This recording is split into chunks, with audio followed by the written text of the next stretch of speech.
une fois une petite fille de village, la plus jolie petite fille qu'on avait jamais vue. Sa maman l'aimait beaucoup, mais sa mère grand, c'est comme ça qu'on appelait les grands-mères, sa mère grand l'aimait encore plus. Sa mère grand lui avait cousu un vêtement. Regardez, c'est une cape avec une petite capuche. Ce vêtement s'appelait un chaperon.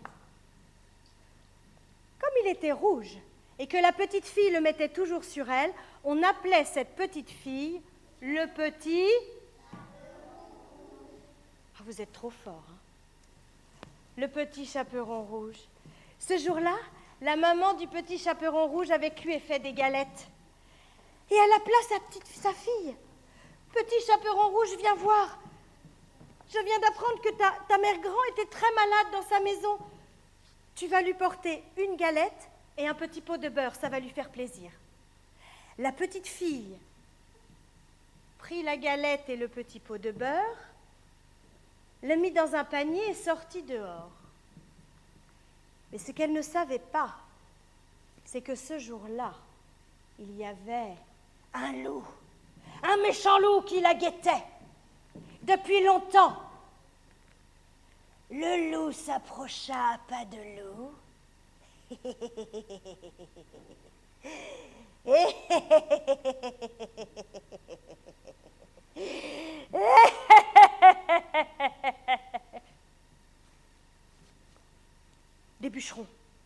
Des bûcherons étaient là ce jour-là qui coupaient les arbres dans la forêt.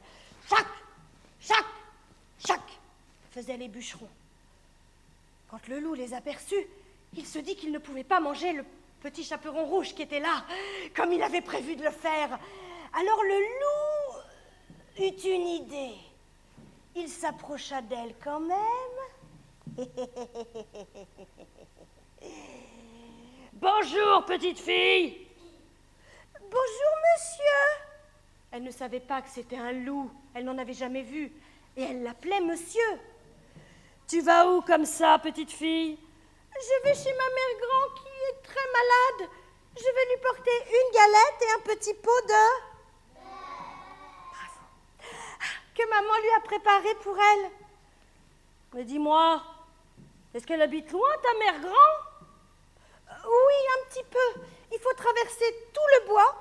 Et c'est la première maison du village, à côté du moulin. C'est facile à trouver. Eh bien, petit chaperon rouge, je te propose quelque chose. Moi aussi, je vais aller la voir, ta mère grand.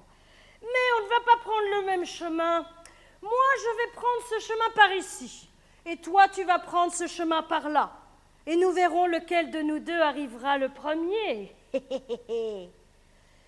Le petit chaperon rouge prit le chemin que lui avait montré le loup, mais ce qu'elle ne savait pas, c'est que c'était le chemin le plus long. En plus, elle prenait son temps. Ce jour-là, il y avait des papillons qui volaient. Vous savez faire les papillons, les enfants? Allez, on fait les papillons. Vole, vole, vole, papillon, au-dessus de mon école. Vole, vole, vole, papillon, au-dessus de ma maison. Alors elle courait après ces papillons qui volaient. Ensuite, elle a trouvé des noisettes. Plein de noisettes par terre. Oh, elle en a ramassé, on a mis plein son panier. Oui, des fleurs maintenant.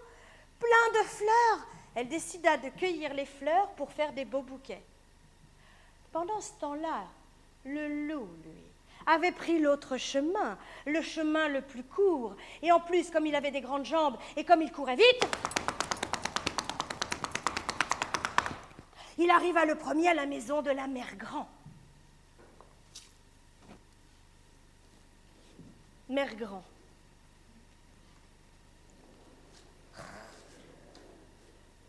Était très très malade ce jour-là. Le loup arriva, frappa à la porte. Toc, toc, toc. Mère grand se réveilla. Qui est là? Le loup radoucit sa voix pour faire croire qu'il était le petit chaperon rouge.